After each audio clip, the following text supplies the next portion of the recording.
ఏడబ్ల్యూ Tozer అని ఒక గొప్ప భక్తుడు ఉన్నాడు. పేరు పలకడం కూడా మీకు కొంచెం కష్టంగా ఉండొచ్చు.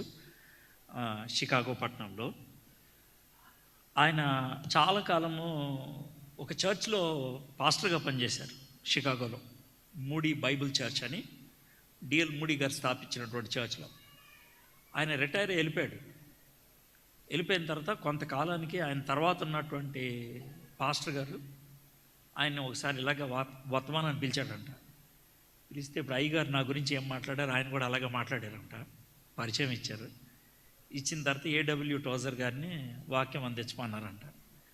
ఆయన ప్రార్థన ఈ విధంగా చేశాడంట: ప్రభా, ఈయన చాలా అబద్ధాలు ఆడాడు, దయతో ఆయన క్షమించండి. ప్రభా, ఆయన అబద్ధాలు ఆడుతూ ఉంటే నా హృదయం కూడా ఆ అబద్ధాలను ఆలోచించడం మొదలుపెట్టేసింది. ప్రభా, నన్ను కూడా క్షమించండి అని ప్రార్థన చేశాడంట. చిన్న ప్రార్థన చేసుకుందాం. మా దేవా, మా ప్రభా, మీకు వందనాలు, మీకు స్తుతులు, మీకు స్తోత్రాలు చెల్లిస్తాం. నాయన, మీరు వ్యక్తుల్లో ఉన్నటువంటి మంచి లక్షణాలను గుర్తించి ఆ పేరుతో వాళ్ళని పిలవటం అనేది మేము బైబిల్లో చూసాం. నీతిమంతుడైనటువంటి యోసేపు, కన్యక అయినటువంటి మరియా, ఇలాంటి పదాలు మీరు ఉపయోగించడం మేము చూస్తూనే ఉన్నాం తండ్రి. ప్రభా, మీకు వందనాలు. ఎందుకంటే మీరు మనుషుల్ని చూడటమే కాదు, వాళ్ళలో ఉన్నటువంటి మంచి లక్షణాలని మీ తరపు నుంచి ఒక సర్టిఫికెట్గా ఇవ్వటం. మా గురించి మరి మీరేం సర్టిఫికెట్ ఇస్తారో తెలియదు ప్రభా. నేను మీ నుంచి మంచి సర్టిఫికెట్ పొందే జీవితం మాకు అనుగ్రహించమని అడుగుతున్నాం. ఈ సమయంలో మేము యోసేపు గారి గురించి ధ్యానం చేయాలని ఇష్టపడుతున్నాం తండ్రి. మీరు మాకు సహాయం చేయండి. యోసేపు గారి జీవితాన్ని నుంచి మాకు కొన్ని పాఠాలు నేర్పించమని అడుగుతున్నాం. యేసు నామములో ప్రార్థన చేయించున్నాం తండ్రి. ఈరోజు రెండో సర్వీస్కి వచ్చిన వాళ్ళు ఏమైనా ఉన్నారా? ఒకసారి కొద్దిమంది ఉన్నారు. Very good. అయితే మీరు చేతులు ఎత్తిన వాళ్ళు చిన్న క్షమాపణ. కొంచెం రిపీట్ చేస్తాను నేను, కొంచెం అంటే కొంచెం పరిచయం మాత్రం రిపీట్ చేస్తాను. ఆ తర్వాత నుంచి వేరిపోద్ది. ఒక 10 నిమిషాలు రిపీట్ అవుతుంది, అంతకంటే ఇంకా. నేను ఉదయం ఏం పరిచయం చేశానంటే, మనకు మొన్నే క్రిస్మస్ అయింది కదా. క్రిస్మస్లో ఎక్కువగా యేసు ప్రభు గురించి మనం వింటాం. కరెక్టే, వినాలి. క్రిస్మస్కి కేంద్రం క్రీస్తు, దాంట్లో ఎటువంటి అనుమానం లేదు. అయితే యేసు ప్రభు వారు మానవుడిగా ఈ లోకంలోకి రావడానికి కొంతమంది ఖచ్చితంగా వాళ్ళు తమ జీవితాన్ని వెచ్చించాల్సి వచ్చింది, తమ జీవితాన్ని వెలగా చెల్లించాల్సి వచ్చింది. అందుట్లో ఇద్దరు గురించి మనం చూద్దాం అనుకున్నాం. ఒకటి మరియా, రెండోది యోసేపు. ఉదయకాలాన్న మరియా గురించి నేర్చుకున్నాం. ఇప్పుడు మనం యోసేపు గురించి నేర్చుకుంటాం. యేసు ప్రభు యొక్క పుట్టుక గురించి ఇద్దరు రాశారు. ఒకళ్ళు మత్తయి, రెండు ఆయన లూకా. మత్తయి గారు యూదుడు, ఆయనకి యూదులంటే బాగా ఇష్టం. యూదులకి యేసు ప్రభువుని పరిచయం చేయాలి అనేది ఆయన తపన. మరి యూదులకైతే మనకున్న పాత నిబంధన ఉంది కదా, ఆ పాత నిబంధనలో 318 ప్రవచనాలు ఉన్నాయి యేసు ప్రభుకి. అందుట్లో 68 ప్రవచనాలు తీసుకొని ఆ 68 ప్రవచనాలకి నెరవేర్పుగా వచ్చినటువంటి ఈ యేసే మన మెస్సయ్య అని పరిచయం చేయడానికని ఆ సువార్త రాయటం జరిగింది. 28 అధ్యాయాలు కలిగినటువంటి మత్తయి సువార్తలో యేసు ప్రభుని యూదులకు రాజుగా పరిచయం చేశాడు. మనకి 2వ అధ్యాయం తూర్పు దేశపు జ్ఞానులు రాజు ఎక్కడ పుట్టాడని రావటం జరిగింది. ఇంకా 28వ అధ్యాయంలోకి వచ్చేప్పటికి యేసు ప్రభు వారు రాజ్యం గురించి మాట్లాడుతూ, నాకు సర్వాధికారం ఇవ్వబడింది, మీరు సర్వలోకానికి వెళ్ళి సువార్తను బోధించండి అని రాజుగారి అధికారాన్ని నేపథ్యంలో పెట్టుకొని మాట్లాడినట్లు మనం చూస్తాం. ఇది మత్తయి గారు రాసింది. మత్తయి గారు మరి యేసు ప్రభు ప్రవచనాలకి నెరవేర్పుగా పుట్టాడని రుజువు చేయాలి కాబట్టి ఆయన యేసు ప్రభు వారు అబ్రహాము వంశంలో, దావీదు వంశంలో పుట్టినవాడు అని యోసేపు గారి యొక్క ఆయన జీనియాలజీ, ఆయన యొక్క వంశావళిని ఇవ్వటం జరిగింది. కాబట్టి మత్తయి గారు మనకిచ్చింది యోసేపు గారి వంశావళి. ఇది మత్తయి సువార్త. లూకా గారు అన్యుడు, ఆయన యూదుడు కాదు. కాబట్టి ఆయన యేసు ప్రభుని సర్వలోకానికి రక్షకుడిగా పరిచయం చేయాలన్నది ఆయన కోరిక. ఇదిగో సర్వలోకమునకు సువర్తమానము, ఇలాంటి పదాలు మనకి లూకా సువార్తలో కనబడుతూ ఉంటాయి. ఎందుకంటే యేసు ప్రభుని ప్రపంచం అంతటికీ రక్షకుడిగా పరిచయం చేయాలనేది ఆయన యొక్క తపన. అందుకని ఆయన కన్య అయినటువంటి మరియ సుతుడుగా యేసు ప్రభువుని పరిచయం చేశాడు. లూకాసు వార్త 3వ అధ్యాయంలో మరియ గారి వంశావళి ఇచ్చాడు. మత్తయి సువార్త 1వ అధ్యాయంలో యోసేపు గారి వంశావళి ఇచ్చారు. ఈ ఇద్దరు వంశావళిలో చిన్న తేడా ఉంటుంది. చిన్న తేడా ఎందుకు ఉంటుందంటే ఇద్దరు అమ్మా నాన్నలు ఒకళ్ళు కాబట్టి. ఎందుకు చిన్న తేడా అనంటే, పెద్ద తేడా ఎందుకు లేదనంటే వాళ్ళ తాతలు ఒకళ్ళే కాబట్టి. ఇద్దరికీ కామన్గా ఉన్న తాత ఎవరంటే దావీదు గారు. అంటే దావీదు గారు వెంటనే తాత కాదు. దావీదు గారికి మరియమ్మ గారికి మధ్యన 14 వంశాలు ఉన్నాయి. అయితే దావీదు గారికి 2 కొడుకులు పుట్టారు. ఒక కొడుకు బెత్షెబా ద్వారా పుట్టాడు. ఆయన పేరు సొలొమోను. ఆ సొలొమోను వంశావళిలోంచి వచ్చినటువంటి ఆయనే యోసేపు. ఇంకో కొడుకున్నాడు, అతని పేరు నాతాన్. ఆ నాతాను వంశావళిలోంచి వచ్చినటువంటి ఆవిడే మరియమ్మ. ఒకవేళ మిమ్మల్ని ఎవరైనా ఏంటండి ఈ వంశావళి తేడా ఉన్నాయనంటే, మరి మరియ అమ్మ నాన్న వేరు, యోసేపు గారు అమ్మ నాన్న వేరు కదా, కాస్త తేడాలు ఉంటాయి. ఒకటే ఉన్నాయి అంటే ఒకటే ఉంటాయండి. ఎందుకంటే ఇద్దరికి ముత్తాత ఒకడే దావీదు కదా, అందుకనే ఒకటే ఉంటుందండి అక్కడ దాకా అని మనం చాలా స్పష్టంగా చెప్పడానికి వీలవుతుంది. అర్థమైందండి? ఇది పరిచయం. అయితే లూకాసు వార్త మొదటి 2 అధ్యాయాలు కనుక మనం చూస్తే మరియమ్మ గారి గురించి చాలా విషయాలు మనం నేర్చుకోగలుగుతాం. ఒకవేళ మీరు మరియమ్మ గురించి తెలుసుకోవాలనుకుంటే 2వ వర్తమానం యూట్యూబ్లో ఉంటుంది అనుకుంటా, మీరు వినొచ్చు. ఏదో నేనేదో అడ్వర్టైజ్ చేస్తున్నాను అనుకోవద్దే, మీరు నేర్చుకుంటారనేసి.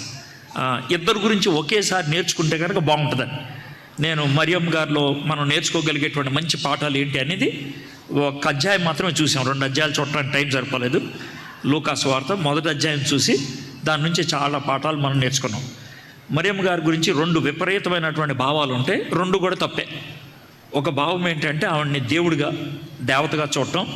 ఎందుకు చూడకూడదు, ఎందుకు ఆవిడ దేవుడు కాదు అంటానికి మరియమ్మ గారి మాటల్లోంచే కొన్ని విషయాలు పొద్దున ప్రస్తావించడం జరిగింది. అది మీరు చూడండి. 2వది, ఆమెని కించపరిచి మాట్లాడకూడదు, ఆమెను బయటపడేయకూడదు, ఎందుకంటే ఆవిడ నుంచి చాలా పాఠాలు మనం నేర్చుకోవచ్చు అనేటువంటి విషయాన్ని కూడా పొద్దున చెప్పడం అనేది జరిగింది. ఇది నేను పొద్దున ఇచ్చినటువంటి పరిచయం. ఇంకొక విషయం కూడా చెప్పిన తర్వాత మనం ఇప్పుడు యోసేపు గారి గురించి మనం ధ్యానం చేద్దాం. అయితే వచనం చదివిన తర్వాతే చెప్తే కనుక బాగుంటుంది కాబట్టి మత్తయి సువార్త 1వ అధ్యాయము 17వ వచనం. మత్తయి సువార్త 1వ అధ్యాయం 17వ వచనం. యోసేపు గారి గురించి ఒక మాట చెప్పాలి. మీకు చాలా ఆశ్చర్యం కలిగేటువంటి ఒక మాట ఏంటి చెప్పంటారా? యోసేపు గారు నోరు తెరిచి మాట్లాడినట్లు బైబిల్లో ఎక్కడ లేదు. యోసేపు గారు నోరు తెరిచి మాట్లాడినట్లు ఎక్కడ లేదు. అంతటా యోసేపు ఇట్లనెను అనేది ఎక్కడ లేదు.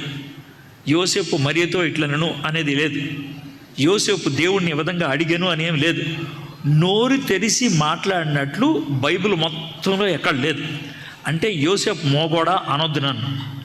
ఆయన మోగోడు కాదు, కానీ ఆయన మాట్లాడలేదు, లేదా ఆయన మాటలు మనకి బైబిల్లో ప్రస్తావించలేదు. అందుకే యోసేపు గురించి ఒక మాట అంటారు. ఏమన్నా తెలుసా? యోసేపు కార్యాలు చేసే యోసేపు, కబుర్లు ఆడే యోసేపు కాదు. రే కబుర్లు మాని పని చేయరా అని అంటారే, అది యోసేపు అనమాట. ఆయన కబుర్లు ఆడ్డా, ఆయన పని చేసి చూపిస్తాడు. ఆయన మ్యాన్ ఆఫ్ యాక్షన్. ఆయన గురించి ఇవ్వగలిగేటువంటి మాట. 1వ అధ్యాయం 17వ వచనం చూద్దాం. ఇట్లు అబ్రహాము మొదలుకొని దావీదు వరకు తరములన్నీ 14 తరములు. దావీదు మొదలుకొని యూదులు బబులోనుకు కొనుపోబడిన కాలం వరకు 14 తరములు. బబులోనుకు కొనుపోబడిన మొదలుకొని క్రీస్తు వరకు 14 తరాలు. సో దావీదుకి మరియమ్మకి మధ్యన 28 తరాలు ఉన్నాయి. సో 28 తరాలు వెనక్కి వెళ్తే వీళ్ళిద్దరికీ తాత ఒకడే, దావీదు. అందుకని ఇద్దరిని కూడా దావీదు వంశస్థులు అని అంటం అనేది జరిగింది. ఇప్పుడు 18వ వచనం. యేసుక్రీస్తు జనన విధం ఎట్లనగా, యేసు ప్రభు ఎలా పుట్టాడు అనేది వర్ణిస్తున్నాడు. ఇప్పుడు మనం యేసు ప్రభు వారి గురించి చూడలేదు. యేసు ప్రభు వారిని ఈ లోకంలోకి తీసుకురావడానికి 2 ప్రాముఖ్యమైన పాత్ర పోషించారు. ఒకళ్ళు మరియ, ఇంకోళ్ళు యోసేపు. ఇప్పుడు మనం యోసేపు గురించి చూస్తున్నాం. ఆయన తల్లి అయిన మరియ యోసేపునకు ప్రధానము చేయబడిన తర్వాత వారు ఏకము కాకమునుపు ఆమె పరిశుద్ధాత్మ వలన గర్భవతిగా ఉండెను. ఇక్కడ పదాలు కనుక మీరు చూస్తే కొన్ని ప్రశ్నలు మీకు రావాలి. ఏంటి ఆ ప్రశ్నలు అంటే, యోసేపుకి మరియకు ఏమైంది? ప్రధానమైంది. అంతే, అక్కడ చాలా స్పష్టంగా రాశారు. మరియ యోసేపుకు ప్రదానము చేయబడింది. ఆ తర్వాత ఏమైంది? వారు ఏకము కాకమునుపు. ప్రధానమైన తర్వాత ఏకమవటం ఏంటి? పెళ్ళైన తర్వాత కదా కలిసేది. మరి కాకమునుపు అనే మాట ఎందుకు రాయాల్సి వచ్చింది? ఇది ఒక ప్రశ్న. నెక్స్ట్ ఏంటంటే, ఆమె పరిశుద్ధాత్మ వలన గర్భవతిగా ఉండెను. ఆమె పెళ్ళి కాకముందే గర్భవతి అయింది. ఇది ఎట్లాగూ? ఇది మనకు వచ్చేటువంటి ప్రశ్నలు. ఇప్పుడు ఈ ప్రశ్నలకి మనకి 19వ వచనం అది కూడా చదివితే ఇంకా బాగా అర్థం. ఆమె భర్త అయిన యోసేపు పెళ్ళి అవ్వలేదు కదా, భర్త అంటున్నారేంటి? ఇలాంటి అనుమానాలు రావటం అనేది మంచిది. యోసేపుకి మరియమ్మకి ఇంకా పెళ్ళి అవ్వాల, కానీ యోసేపుని మరియమ్మకు భర్త అన్నారు. వాళ్ళు ఇంకా శారీరకంగా కలవలేదంటున్నారు, కలవకూడదు కదా. పైగా మూడోది మరియమ్మ గర్భవతి అంటున్నారు. ఏంటి ఇన్ని ప్రశ్నలు వచ్చాయి? ఇవి మనం అడగటం మంచిదే. ఎందుకంటే బయట సమాజంలో మరియమ్మ గారి గురించి విపరీతమైన ట్రోలింగ్ చేశారు ఈ మధ్యకాలంలో. ఆమెను వేశ్య అని, ఆమె పనికిమాలిందని, ఆ పనికిమాలిన దానికి పుట్టినోడు యేసయ్య అని, ఆ యేసయ్యని మీరు ఏ విధంగా రక్షకుడు అంటారని రకరకాల మాటలు అన్నారు. అయితే వాళ్ళు ఆ విధంగా అంటాం పొరపాటేం కాదు. ఎందుకంటే భారతీయులకు అలాగే అనిపిస్తారు, అందుకే అన్నారు. బయట నోరు పడేసుకున్నారనుకోండి, కొంతమంది అయితే నోరు పారేసుకోడు, కానీ లోన్ అయితే మనసులో ప్రశ్న ఉండిపోద్ది. అందుకనే ఇప్పుడు మీలో అలాంటి ప్రశ్న ఉండకూడదు, నెంబర్ 1. రెండోది, అవకాశం దొరికితే ఎవరైనా మేము మీ దగ్గర ఏమ్మా మరియమ్మకి యోసేపుకి ఉన్న సంబంధం ఏంటి, పెళ్ళి కాకముందే ఎలా జరిగింది ఇది అని అడిగితే కాస్త మీరు జవాబు చెప్పడానికి వీలుగా ఉంటుందని ఈ మాటలు చెప్తున్నాను. మనకి పెళ్ళికి 3 ఉంటాయి. ప్రధానం, ముందు నిశ్చితార్థం, ప్రధానం, వివాహం, 3 ఉంటాయి. యోధా సంస్కృతిలో కూడా ఈ 3 ఉంటాయి. కానీ మనకున్నట్లు ఉండవు అలాగా. మనకి ఎలా ఉంటుందంటే, మనకి నిశ్చితార్థం పెళ్ళిడు వచ్చిన తర్వాత ఉంటుంది. అమ్మాయిలకి 18 ఏళ్ళు, అబ్బాయిలకి 21 ఏళ్ళు దాటిన తర్వాత పెళ్లి వయసు వచ్చిందని ఎతుకులాడి ఈ అమ్మాయికి అబ్బాయి, అమ్మాయి అని నిశ్చితార్థం చేస్తారు. ఇది జరుగుద్ది. రెండోది ప్రధానం అమ్మాయిని తీసుకొచ్చి పెళ్లి కూతురుగా పెళ్లి కొడుకు ఇంట్లోనో ఎక్కడో ఇస్తారు. అది ప్రధానం చేసిన 1 రోజుకో లేదా 2 గంటలకో 3 గంటలకో వివాహం అవుతుంది. ఇది పరిస్థితి. కానీ యూదులకి 3 ఉంటాయి, కానీ వాళ్ళకి టైమింగ్ వేరు, వాళ్ళకి జరిగేటువంటి పద్ధతులు వేరు. ఎలా అంటే, యూదుల ఆచారంలో నిశ్చితార్థం అనేది 6-7 సంవత్సరాలకు అయిపోద్ది. పిల్లలకి 6-7 సంవత్సరాలు వచ్చేటప్పటికి అయిపోద్ది. ఎందుకు అలా చేస్తారని నేనేం చేయను, వాళ్ళు అలా చేస్తారు. అర్థమైందా? ఇప్పుడు మన తాతల దగ్గరికి వెళ్ళిపోయేవాడిగా ఉంటాడు. మన తాత దగ్గరకో మన నానమ్మ దగ్గరకు, అమ్మమ్మ దగ్గరికి వెళ్ళి, నానమ్మ నీకు పెళ్ళి ఎప్పుడైందమ్మా అని అంటే, ఎప్పుడైంది ఉంటుందే, నేను అప్పుడే ఓణీలు వేసుకుంటున్నా, బహుశా 14 ఏళ్ళు ఉంటాయేమో, 13 ఏళ్ళేమో. ఇప్పుడు పుష్పవతి అయిందంటే, పెద్ద మనిషి అయిందంటే సంవత్సరం లోపల పెళ్లి చేసేయటం అనేది వాళ్ళకున్న ఆనవాయితీ. అర్థమైందా? 20 ఏళ్ళు వచ్చేటప్పటికి వీళ్ళకి 3 పిల్లలు ఉంటారు. ఈవిడికి 40 ఏళ్ళు ఉంటాయి, వాళ్ళ కూతురికేమో 32 ఏళ్ళు ఉంటాయి, 30 ఏళ్ళు ఉంటాయి. అలాంటి వాళ్ళు కూడా మనం చూస్తాం. అది పరిస్థితి. అర్థమైందా? కాబట్టి అప్పట్లో అలా జరిగిపోయి ఉండేది. సో 6-7 ఏళ్ళకి నిశ్చితార్థం అయిపోద్ది. కానీ ప్రదానం చేయరు. యూదులు ఏం చేస్తారంటే, అమ్మాయి పుష్పవతి అయ్యేదాకా అవుతారు. అయిన తర్వాత 1 సంవత్సరం అవుతారు. పుష్పవతి అయిన తర్వాత 1 సంవత్సరానికి ఆ అమ్మాయి తల్లి అవ్వడానికి సిద్ధమైంది అనేసి అప్పుడు 2వ స్థాయికి వెళ్తారు. యూజువల్గా 11, 12, 13 ఏళ్ళు అప్పుడు అమ్మాయిలు పుష్పవతులు అవుతారు. సో అది రెండోది. మూడోది ఏంటంటే, ఎవరికైతే ఇచ్చి పెళ్లి చేస్తున్నారో అతను చదువుకునేవాడైతే సర్వసాధారణంగా 12వ ఏట హై స్కూల్లో చేరతారు. 17వ ఏటకి హై స్కూల్ అవుతుంది. హై స్కూల్ అయిన తర్వాత పెళ్లి చేస్తారు. ఈ రెండింటిని అంచనా వేసుకొని మరియమ్మకి ఎక్కువ 15 లేకపోతే 16 ఏళ్ళప్పుడు ప్రధానమైంది. యోసేపుకి ఎక్కువ 17 నుంచి 19 మధ్యన ఆయన వయసు ఉన్నప్పుడు ప్రధానమైంది. కాబట్టి ఇప్పుడు మనం చూసేటువంటి అబ్బాయి అమ్మాయి వయసు 19 ఏళ్ళు, 16 ఏళ్ళు. మరియమ్మ 16 ఏళ్ళ అమ్మాయి అంటే 10వ క్లాస్ అమ్మాయి. యోసేపు 19 ఏళ్ళ అబ్బాయి అంటే ఇంటర్మీడియట్ అయిపోయిన అబ్బాయి. సో ఇంటర్మీడియట్ అబ్బాయి తర్వాత 10వ క్లాస్ అమ్మాయి యొక్క జీవితాలను మనం చూస్తున్నాం. వాళ్ళ జీవితంలో ఉన్నటువంటి సమర్పణ ఏంటి అనేది చూస్తున్నాం. సరే, ఇప్పుడు ప్రదానం చేసినప్పుడు ఏమంటారంటే వాళ్ళు ఎదురు బదులు నుంచోబెట్టి, అమ్మా ఈ నీకు భర్త, ఇక నుంచి బాబు ఇక నుంచి ఈవిడ నీకు భార్య. అయితే మీరు భార్య భర్తలు అయినప్పటికి కూడా శారీరకంగా మీరు కలవకూడదు. ఎంతకాలం సార్? ఓ సంవత్సరం దాకా. అంటే సంవత్సరం అని మాకు ఎలా తెలుస్తుంది? అప్పుడు మీకు పెళ్లి చేస్తాం. పెళ్ళి అయ్యేదాకా మీరు శారీరకంగా కలవకూడదు. ఒకవేళ కలిస్తే ఏం చేస్తారు? మీరు కలిశారని, లేకపోతే ఇద్దరు గట్టిగా కౌగులించుకున్నారని, లేకపోతే అన్యోన్యంగా ఉంటున్నారని, బాగా దగ్గరైపోయారని, ఇద్దరు కనుక రచ్చబండ దగ్గరకు వచ్చి పంచాయతీలో సాక్ష్యం చెప్తే ఆ ఇద్దరు మాటను పట్టుకొని మీ ఇద్దరిని ఊరు బయటికి తీసుకెళ్ళి రాళ్లతో కొట్టి చంపేస్తాం. అదండి పరిస్థితి. ఎందుకంటే ఈ బాధ అంతా అనంటే ఇది నిగ్రహ శక్తి కోసం, మిమ్మల్ని మీరు పవిత్రంగా ఉంచుకుంటారా లేదా పవిత్రత కోసం, అందుకని ఇది పెడతారు. సో ఇప్పుడు మరియమ్మకి యోసేపుకి ప్రధానం అయిపోయింది. టెస్టింగ్ పీరియడ్లో ఉన్నారు. ఆ టెస్టింగ్ పీరియడ్లో ఉన్నప్పుడు జరిగింది ఏంటయ్యా అని అంటే, లూకాసు వార్తలో ఉన్న విషయం. గబ్రియల్ దూత మరియమ్మ గారి దగ్గరికి వచ్చాడు. మరియమ్మ గారు పని చేసుకుంటున్నప్పుడు వచ్చాడు. ఎవరు? గబ్రియల్ దూత గారు ఇంట్లోకి వచ్చాడు. ఇంట్లోకి వస్తే మరియమ్మ భయపడకుండానే మాట్లాడితే చెప్పారు, అమ్మ నువ్వు ఒప్పుకుంటే కనుక దేవుడు నీ గర్భాన్ని వాడతాడు, నీ గర్భం ద్వారా ఈ లోకానికి లోకరక్షకుడు వస్తాడంటే ఆవిడ కంగారు పడింది. సార్ మరి నా గర్భం వస్తే ప్రపంచం ఊరుకోదు కదా సార్, రాళ్ళతో కొట్టి చంపేస్తారు కదా అంటే, దేవుడు ఏదైనా అనుకుంటే కనుక దాన్ని ఎవరు నిరర్ధకం చేయలేరు, ఎవరు కాదనలేరు అని అంటే, ఆ మాట పట్టుకొని సరే ప్రభు దాసురాల్ని మీరేం చెప్తే అది అని అన్నారు. ఇప్పుడు చూడండి, ఆ మాట చెప్పిన తర్వాత గబ్రియల్ దూత ఉన్నాడంటే, మరి మీ ఆంటీ ఉన్నారు కదా ఎలిజబెత్ అమ్మ, ఆవిడ పెద్ద వయసు, ఆవిడకి స్త్రీ ధర్మం అయిపోయింది. స్త్రీ ధర్మం అంటే యూజువల్గా ఆడవాళ్ళకి 11, 12, 13 ఏళ్ళప్పుడు పుష్పవతి అయితే 48 నుంచి 55 లోపల ఏదో వయసులో ఆ ఋతువు ప్రతి నెల వచ్చేటువంటిది ఆగిపోతుంది. దాన్ని ఇంగ్లీష్లో మెనోపాజ్ అంటారు. ఎస్తేర్ అమ్మకి అది ఆగిపోయింది. కాబట్టి ఎస్తేర్ వయసు తక్కువలో తక్కువ 50 ఏళ్ళు, ఎక్కువలో ఎక్కువ 60 ఏళ్ళు అనుకోవాలి. 60 ఏళ్ళు లేకపోతే 55 ఏళ్ళ ఆమె, ఈమె 15 లేదా 16 ఏళ్ళు ఆమె. ఆమె గురించి గబ్రియల్ గారు ఓ మాట చెప్పారు. ఏమంటే ఆవిడ ఇప్పుడు గర్భవతి అయింది, ఇప్పుడు ఆవిడకి 6వ నెల అని చెప్తే, మరియమ్మ గారికి ఎప్పుడైతే ఆ వారు చెప్పారో వెంటనే మరియమ్మ గారు ఆవిడ దగ్గరికి వెళ్ళిపోయారు. ఎవరి దగ్గరికి? ఎలిజబెత్ గారి దగ్గరికి. ఎలిజబెత్ గారి దగ్గరికి వెళ్తే వాళ్ళిద్దరు మాట్లాడుకున్నారు, చాలా సంతోషంగా ఉన్నారు.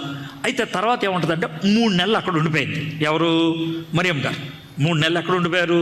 ఎలిజబెత్ అమ్మ గారు గర్భవతి అయిన తొలి 3 నెలల్లో, మీలో చాలామంది గర్భవతులు అయిపోయి పిల్లలను కానేశారు కదా, మొదటి 3 నెలల్లో ఏముంటాయి చెప్పండి నాకు? మార్నింగ్ సిక్నెస్ అంటారు కదా, తలతిప్పుడు, వాంతులు, అవన్నీ కూడా ఎలిజబెత్ అమ్మ దగ్గర ఉన్నప్పుడు అయిపోయింది. ఎవరికి? మరియమ్మ గారి. ఒకవేళ ఊర్లో ఉన్నప్పుడు అయితే మరి ఏమైనా గొడవ ఏదేమో నాకు తెలియదు. దేవుడు ఎంత చక్కగా సర్దుబాటు చేశారు చూడండి. అది అయిన తర్వాత 3 నెలల తర్వాత వెనక్కి వచ్చింది. ఈ వెనక్కి వచ్చే టైం మధ్యలో జరిగింది ఏంటంటే, యోసేపు గారికి అనుమానం వచ్చిందనమాట. ఏం అనుమానం వచ్చిందంటే, మరియమ్మ గర్భవతి అంట, ఇప్పుడు నేనేం చేయాలి, నేను ఎలాగ దీన్ని తీసుకోవాలి అది ఆయన ఆలోచించాడు. ఇప్పుడు చూద్దాం యోసేపు గారి నుంచి బైబిల్ ఏం చెప్తుందో మనం చూద్దాం. 18వ వచనం మళ్ళీ చదువుతున్నాను, మత్తయి సువార్త. యేసుక్రీస్తు జనన విధమే ఎట్లనగా, ఆయన తల్లి అయిన మరియ యోసేపునకు ప్రదానం చేయబడిన తర్వాత వారు ఏకము కాక మునుపు ఆమె పరిశుద్ధాత్మ వలన గర్భవతిగా ఉండెను. ఆమె భర్త అయిన యోసేపు నీతిమంతుడై ఉండి ఆమెను అవమానపరచనొల్లక రహస్యంగా ఆమెను విడనాడ ఉద్దేశించెను. ఈ 19వ వచనంలో యోసేపు గారి గురించి చాలా విషయాలు నేర్చుకుంటాం. మరియమ్మ గారి గురించి దేవుడు ఒక సర్టిఫికెట్ ఇచ్చారు. ఏమనంటే, గబ్రియల్ దూతను మరియమ్మ దగ్గరికి పంపించేప్పుడు మరియమ్మ కన్య అని దేవుడు చెప్పి పంపించాడు. కాబట్టి మరియమ్మ గారు కన్య, ఆమె భౌతికంగా తను తాను చాలా భద్రపరుచుకుంది. కుటుంబ వ్యవహారాల విషయంలో చాలా జాగ్రత్త పరురాలు అనేటువంటి ఆమె. ఇది మనకి మరియమ్మ గారి గురించి దేవుడు ఇచ్చినటువంటి ఒక కితాబ్. మరి యోసేపు గారి గురించి ఏమని ఇచ్చాడు? యోసేపు గారి నుంచి దేవుడే ఇచ్చినటువంటి కితాబ్ ఏంటంటే, దేవుడే ఇచ్చిన సర్టిఫికెట్ ఏంటంటే, ఆమె భర్త అయిన యోసేపు నీతిమంతుడై ఉండి. యోసేపుకి దేవుడు ఇచ్చినటువంటి టైటిల్ ఏంటి తెలుసా? నీతిమంతుడు. జాగ్రత్త వినండి. నీతిమంతుడు అని బైబిల్ ఎప్పుడైనా ప్రస్తావిస్తే దాని అర్థం ఏంటి? వాళ్ళు ఇంకెప్పుడు అబద్ధాలు ఆడలేదనా? వాళ్ళు ఎప్పుడు ఇంకే తప్పులు చేయలేదనా? వాళ్ళు పాపులు కాదనా? వాళ్ళు చాలా పవిత్రంగా జీవించిన వాళ్ళనా? మనం ఎలా తీసుకోవాలి నీతిమంతులు అనేటువంటి పదం? బైబిల్లో నీతిమంతుడు అనేటువంటి పదాన్ని మొట్టమొదటిగా ఉపయోగించింది నోవహుకే. నోవహు నీతిమంతుడై ఉండి, ఆదికాండం 6:9. అబ్రహాం గారి గురించి కూడా నీతిమంతుడు అని ప్రస్తావించారు. అబ్రహాం గారి గురించి ఆదికాండం 15:6. అతడు యెహోవాను నమ్మెను, ఆయన అది అతనికి నీతిగా ఎంచెను. బైబిల్లో నీతిమంతుడు అన్న మాట ఎందుకు ఉపయోగిస్తారు చెప్తాను. ఎందుకు ఉపయోగిస్తారంటే, దేవుడు నీకు చెప్పింది నీకు అర్థమైంది, నువ్వు పాటిస్తే కనుక నువ్వు నీతిమంతుడే. నువ్వు దాన్ని నమ్మితే కనుక నీతిమంతుడే. దేవుడు చెప్పిన దాన్ని నమ్మే వ్యక్తిని నీతిమంతులు అంటారు. నోవహు నీతిమంతుడు అని ఎందుకన్నారు? వర్షం అంటే ఏంటో తెలియని లోకంలో అయ్యా నేను వర్షం తెప్పించబోతున్నాను, ఒక పడవ కట్టు అని అంటే, ఆయన సముద్రానికి చాలా దూరంగా ఉన్నటువంటి ప్రదేశంలో, ఆయన ఒక కొండ ప్రాంతంలో ఓ పడవ కట్టేశాడు. ఆ పడవ కట్టడానికి ఎంత టైం పట్టింది? 100 ఏళ్ళు పట్టింది, దగ్గర 100కు పైనే. మరి ఆ 100 ఏళ్ళు నమ్మకంగా ఎందుకు పనిచేశాడు? దేవుడి మాటను నమ్మాడు కాబట్టి. అందుకే అతన్ని నీతిమంతుడు అన్నారు. నమ్మాడు, అందుకే నీతిమంతుడయ్యాడు. మరి అబ్రహాముని ఎందుకు నీతిమంతుడు అన్నారు? అబ్రహాముని ఎందుకు నీతిమంతుడు అన్నాడంటే, 75 ఏళ్ల ముసలోండి దేవుడు ఏమన్నాడంటే, నీ దేశం వదిలే, నీ ఊరు వదిలే, నీ ప్రజలను వదిలే, నేను చూపించే దేశానికి వచ్చే అని అంటే, పాపం 12వ అధ్యాయంలో ఆ మాట చెప్తే ఆయన ప్రయాణం అయిపోయి షెకెంకి వచ్చేసి అక్కడ ఒక బలిపీఠాన్ని కట్టి దేవుణ్ణి ఆరాధించాడు. ఆ 15వ అధ్యాయంలో నమ్మావు కదా నువ్వు, నేను చెప్పిన మాట నమ్మి నా కోసం వచ్చేసావు కదా, అందుకే దేవుడు ఏమన్నాడంటే నేను నీతిమంతుడు అన్నాడు. అదేవిధంగా యోసేపుని నీతిమంతుడు అని దేవుడు ఎందుకు అంటున్నాడంటే, దేవుడు చెప్పిన మాటలు తనకేమైతే తెలుసో, దేవుడు చెప్పినటువంటి మాటలు ఏమైతే తనకు అర్థమైనాయో దాన్ని అనుమానించకుండా నమ్మాడు ఆయన. అర్థమైందా? ఇప్పుడు దీన్ని బట్టి మీకు ఒక పాఠం నేర్పిద్దాం అనుకుంటున్నాం. ముఖ్యంగా మగోళ్ళు, తర్వాత చదువుకున్న ఆడోళ్ళు మీకు ఒక పాఠం నేర్పిద్దాం అనుకుంటున్నాం. ఏంటనంటే, చాలామందికి క్రైస్తవులకి ఒక లేనిపోయిన దురద ఉంటుంది. నన్ను క్షమించండి పదం ఉపయోగించినందుకు. ఏంటంటే దురద అంటే కొత్త విషయాలు నేర్చుకోవాలి అని. కొత్త విషయాలు తప్పేం లేదు, కొత్త విషయాలు నేర్చుకోవాలి అనేటువంటి తపన ఉంటాం. నేను కూడా బైబిల్ని చదువుతున్నప్పుడు దీంట్లోంచి నేను కొత్తగా నేర్చుకోగలిగే పాఠం ఏమన్నా ఉందా అని నేను ఆశపడతాను. ఆ విధంగా ధ్యానం చేస్తూ ఉంటాను. దేవుడు కూడా నాకు ఇస్తూ ఉంటాడు, నేను కాదనట్లా. కొత్త విషయాలు ఆశించడం పొరపాటు కాదు. కానీ ఏది పొరపాటు అంటే, నీకు తెలిసిన విషయాలు పాటించకుండా, నీకు తెలిసిన విషయాల్ని జీవితంలో అన్వయించకుండా కొత్త విషయాలు తెలుసుకుంటూ వెళ్ళిపోదాం అనుకుంటే అది చాలా డేంజర్, అపాయం. ఎందుకు అపాయం అంటే, బుర్ర పెరిగి దాన్ని జీవితంలో పాటించకపోతే మనకు వచ్చేది ఏంటంటే గర్వం. మన తెలుగు వాళ్ళలో కొంతమంది ఊరిని తొడగొడతా ఉంటాడు. సార్ రా చూసుకుందాం ఛాలెంజ్, తర్వాత రా చూసుకోమందాం డిస్కషన్, డిబేట్ అంటారు సార్. వాళ్ళు మీరు ఒక్కసారి గమనించండి, వాళ్ళు బతుకు చక్కగా ఉండదు. కానీ బైబిల్ మాత్రం అవలేలగా చాలాగా పాటించేస్తూ ఉంటారు. ఏమి లాభం? దేవుడు కోరుకునేది ఏంటి అనంటే, నీకు ఎంత తెలుసు అన్న దాని మీద నేను మార్కులేను. మరి దేని మీద వేస్తావు? తెలిసిన దాంట్లో ఎంత పాటించావు అన్న దాని మీద మార్కులేస్తాం. ఇప్పుడు 1వ క్లాస్ వాడికి 10వ ఎక్కం దాకా నేర్పించాడు. ఆడు 10వ ఎక్కం దాకా బాగా చెప్పేశాడు అనుకో, వాడికి ఎన్ని మార్కులు వస్తాయి? 100కు 100 వస్తాయి. అదే 5వ క్లాస్ వాడు అన్నాడు అనుకోండి, ఆడికి 20 ఎక్కం దాకా చెప్పారు, వాడు 10వ ఎక్కం దాకా బాగా చెప్పారనుకో, ఆడికి 0 మార్కులు వస్తాయి. వాడు ఈ విధంగా బాధించాడు అనుకో, ఆడికి 10వ ఎక్కం దాకా చెప్తే 100 మార్కులు వేసావు, మరి నేను 10వ ఎక్కం దాకా చెప్తే 0 మార్కులు వేసావు అంటే ఆడు 1వ క్లాస్ ఆడరా, ఆడికి అది ఎక్కువ. నువ్వు 5వ క్లాస్ వాడివి, ఇది నీకేమి లేదని అర్థమైందా? ఆ 10వ ఎక్కం 1వ క్లాస్లో ఉన్నప్పుడు చెప్పాలి. నువ్వు 5వ క్లాస్లోకి వచ్చిన తర్వాత చెప్పకపోతే నేను ఏమనాలా?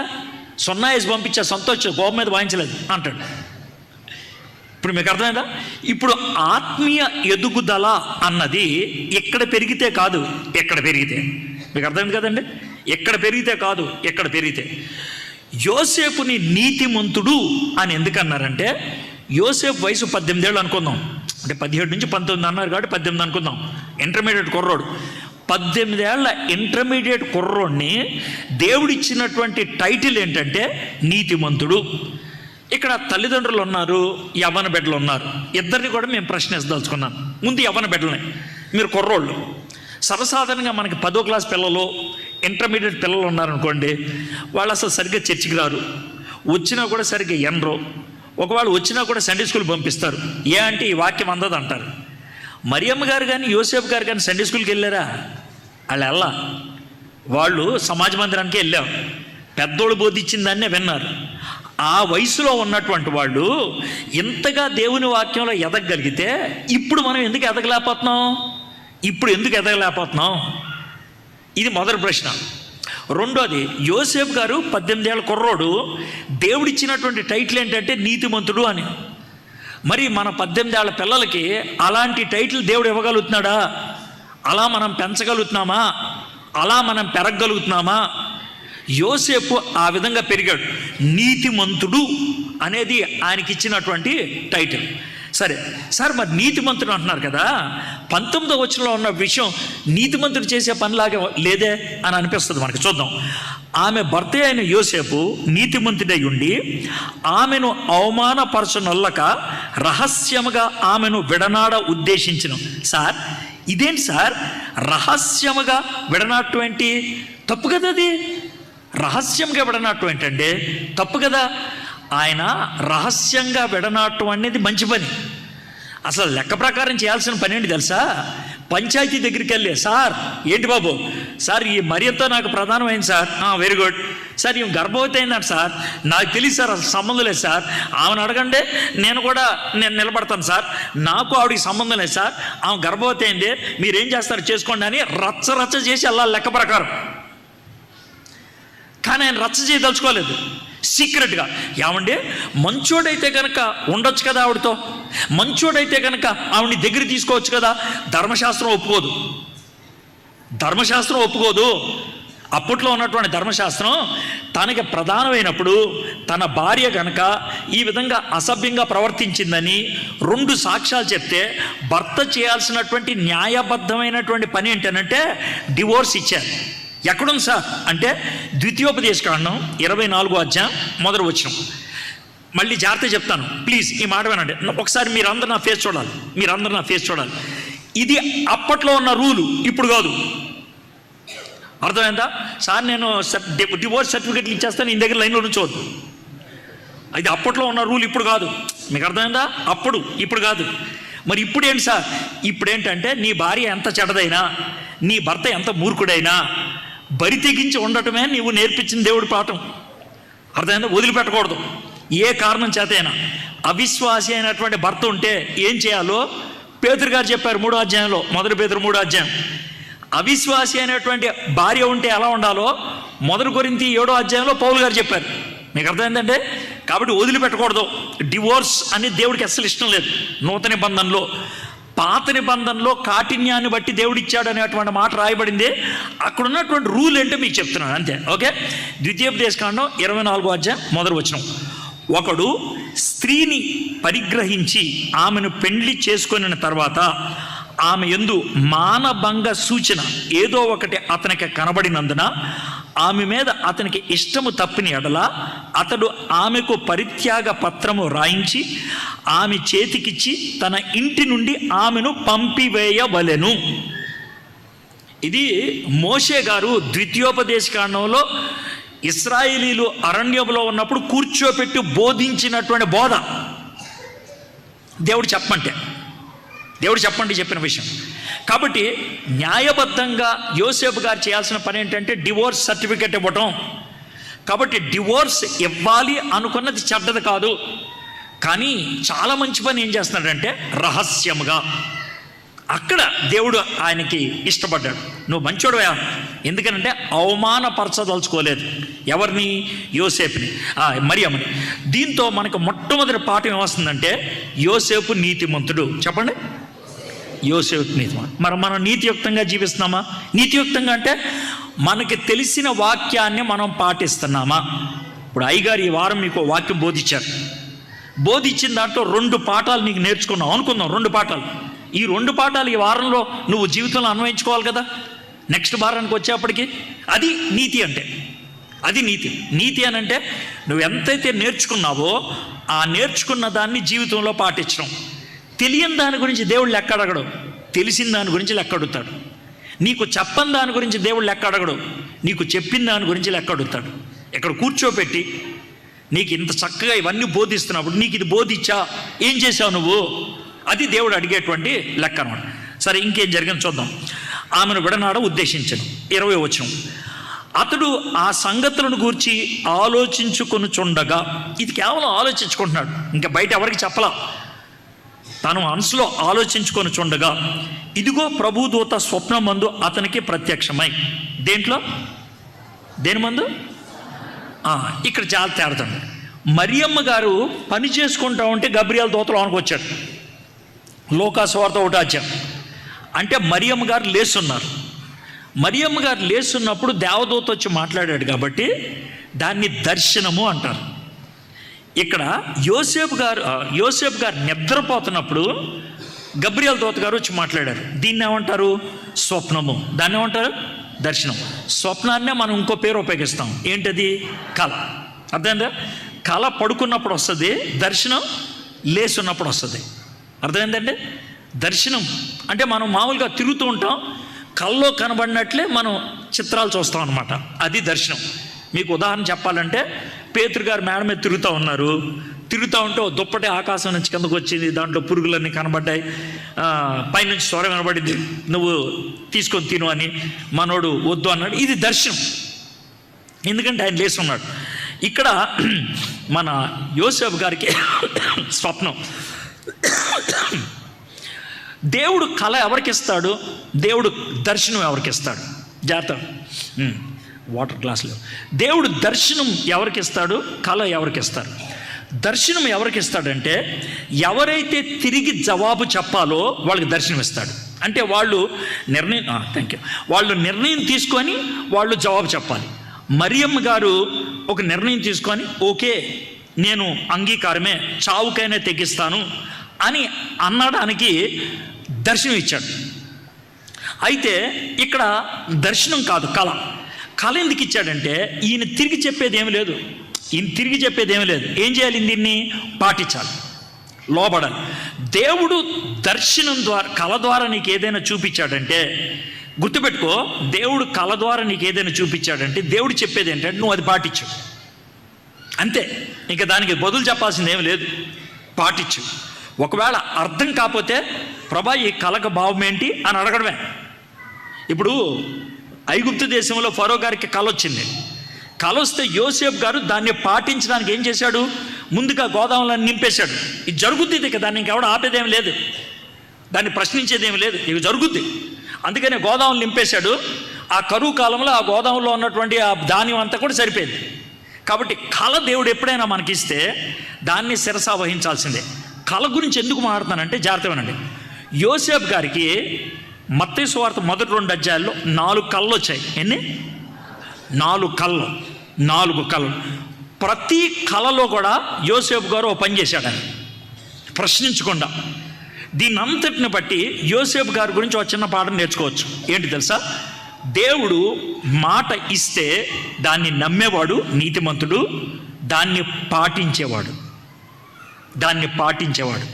ఆయన నీతిమంతుడు, నమ్మేవాడు, దాన్ని పాటించేవాడు, లోబడేవాడు.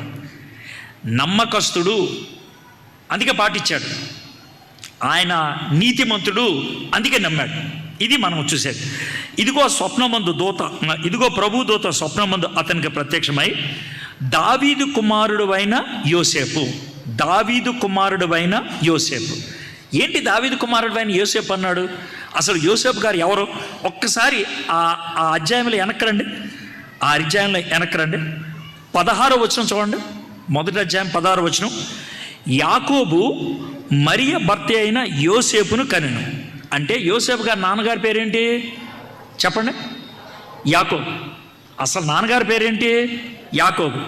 కానీ ఇక్కడికి వచ్చేప్పటికి 20వ వచనంలో వచ్చేప్పటికి ఏమని దేవదూత గారు సంబోధిస్తున్నారు?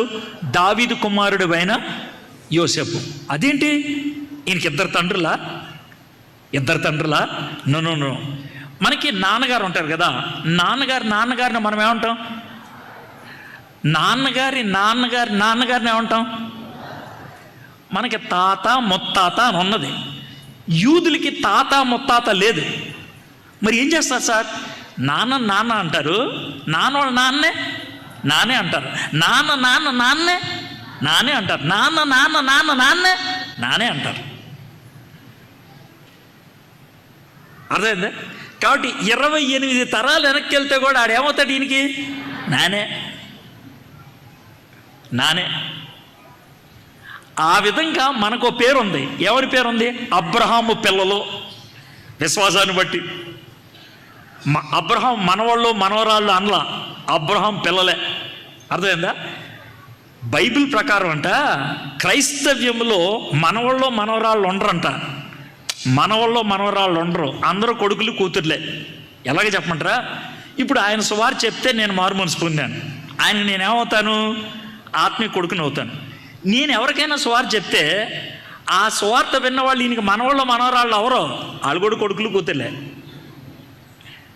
మీకు అర్థమైంది కదా? బైబిల్ ప్రకారం అది పద్ధతి. మనవాళ్ళు మనవరాళ్ళు ఎవరు లేరు. అర్థమైందా? అందరూ కొడుకులు కూతుర్లే.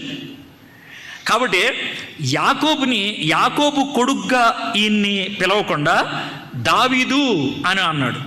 దావీదుకి యోసేపుకి గ్యాప్ ఎంతో తెలుసా? 1000 సంవత్సరాలు. ఎంత?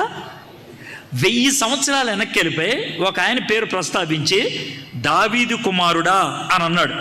ఈ మాట అనగానే మనోడికి టెన్షన్ పుట్టవాలి. ఇదేంటి 1000 తరాలు వెనక్కి వెళ్ళిపోయాడేంటి? సరే చూద్దాం. దావీదు కుమారుడు అయిన యోసేపు, నీ భార్య అయిన మరియను చేర్చుకొనుటకు భయపడకము. ఆమె గర్భము ధరించింది పరిశుద్ధాత్మ వలన కలిగినది. ఆమె యొక్క కుమారుని కనును. తన ప్రజలను వారి పాపము నుండి ఆయనే రక్షించిన గనుక ఆయనకు యేసు అని పేరు పెట్టుదువనెను. ఇదిగో కన్యక గర్భవతి కుమారుని కనును, ఆయనకు ఇమ్మానుయేలు అని పేరు పెట్టుదురు అని ప్రభువు తన ప్రవక్త ద్వారా పలికిన మాట నెరవేరునట్లు ఇదంతయు జరిగెను. ఇమ్మానుయేలు అని పేరునకు భాషాంతరము దేవుడు మనకి తోడని అర్థము. ఇచ్చోండి, ఇది ఎవరు చెప్పారు? గాబ్రియల్ దూత గారు ఎవరెవరి పేరు ప్రస్తావించారు? దావీదు పేరు ప్రస్తావించాడు, తర్వాత మెస్సియ పేరు ప్రస్తావించాడు, ఇమ్మానుయేలు అని యెషయా గ్రంథంలో ఉన్నటువంటి ప్రవచనాన్ని ప్రస్తావించారు. ఇవంతా ఎవరికి చెప్తున్నారు? ఎవరికి? యోసేపు వయసు ఎంత? 18 ఏళ్ళు. 18 ఏళ్ల కుర్రోడికి ఈ విషయాలన్నీ చెప్తే బుర్రగొక్కని పాస్టర్ గారి దగ్గరికి పరిగెత్తుకుంటాను. సార్, నాకు ఒక కళ వచ్చిందండి, అదేదో దావీదు నిబంధన అన్నారండి, అదేదో అబ్రహాం యొక్క సంతానం అన్నారండి అని మనం ఇంత పొడుగు అడిగేస్తాం. కానీ యోసేపు అలా అడిగినట్లుందా? ఎందుకు అడగలేదు? ఇదే నేను రెండో పాఠంగా చెప్పదలుచుకున్నా. ఏంటనంటే యోసేపుకి లేఖనాలు బాగా తెలుసు, దేవుని వాక్యాన్ని బాగా చదివేవాడు.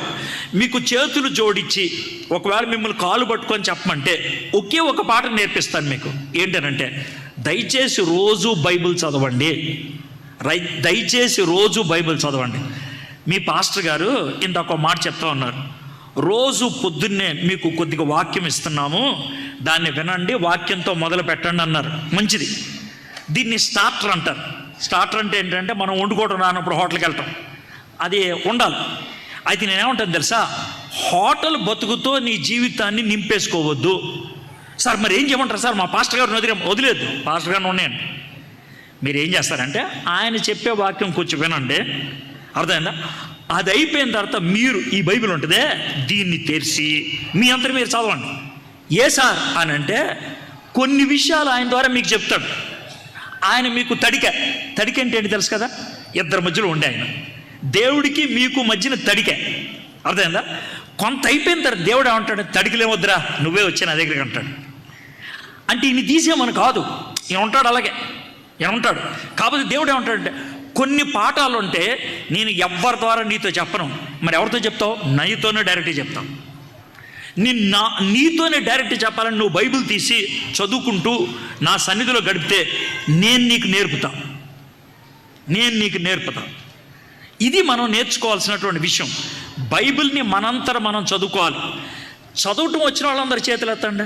చదవటం వచ్చిన వాళ్ళంతా, అర్థమైందా? చదవటం వచ్చిన వాళ్ళంతా చేతి ఎత్తారు కదా. ఇప్పుడు చేతులు దించేసి చదవటం వచ్చి రోజు బైబిల్ చదవకుండా ఉండేవాళ్ళు చేతులు ఎత్తండి. మరి మిమ్మల్ని ఏమనాలా? అయితే వాళ్ళు చాలా మంచోళ్ళు. ఓ 4-5 చేతులు ఎత్తారు. మీలో కొంతమంది నీచ నికృష్టమైన దుర్మార్గపు చక్రవర్తులు ఉన్నారు. ఏం సార్?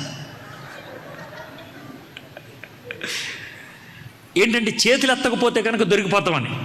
దేవుడు మిమ్మల్ని చూసి యోసేపుకి ఇచ్చిన డైలాగ్ ఎగ్జాక్ట్ రివర్స్ చెప్తాడు. అవినీతి పరులు వీళ్ళు అంటాడు. అబద్ధికులు, నమ్మదగిన వాళ్ళు కాదు అని అంటాడు.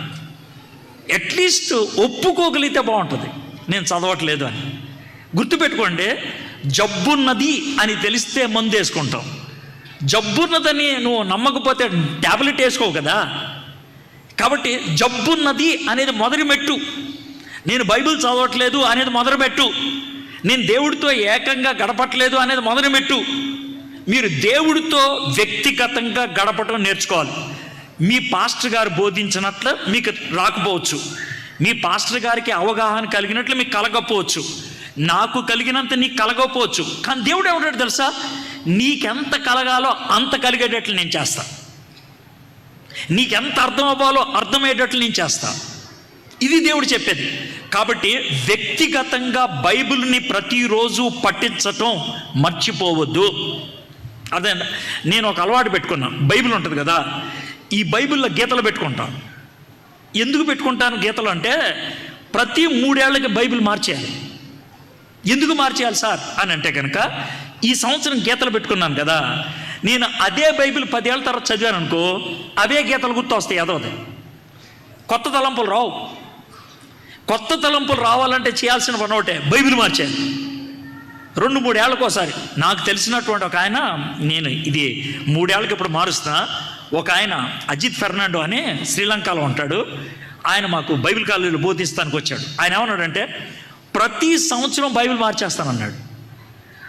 ఏ సార్ అంటే, ప్రతి సంవత్సరం అయ్యేటప్పటికి బైబిల్ అంతా నలిపేస్తాడంట ఆయన. ప్రతి సంవత్సరం బైబిల్ అయ్యే లోపల బైబిల్ అన్నీ గీతలే ఉంటాయంట. అంటే సంవత్సరానికి ఒకసారి బైబిల్ అంతా గీకి పడేస్తాడనమాట ఆయన. అందుకే మళ్ళీ కొత్తది. అది ఎలా ఉంటుందంటే, ఆయన ఇచ్చినటువంటి ఉదాహరణ నాకు చాలా చాలా చిరాకు అనిపించింది, కానీ బాగా అనిపించింది. నిన్నటి ఇస్తరాకులు ఎవడని ఇవాళ అన్నం తింటాడా అని అడిగాడు ఆయన. నిన్నటి ఇస్తరాకులు ఇవాళ ఎవడన్నా అన్నం తింటాడని అడిగాడు. నిన్నటి ప్లేట్ కూడా అనలేదు ఆయన, నిన్నటి ఇస్తరాకు. అది మహాదరిద్రం కదా.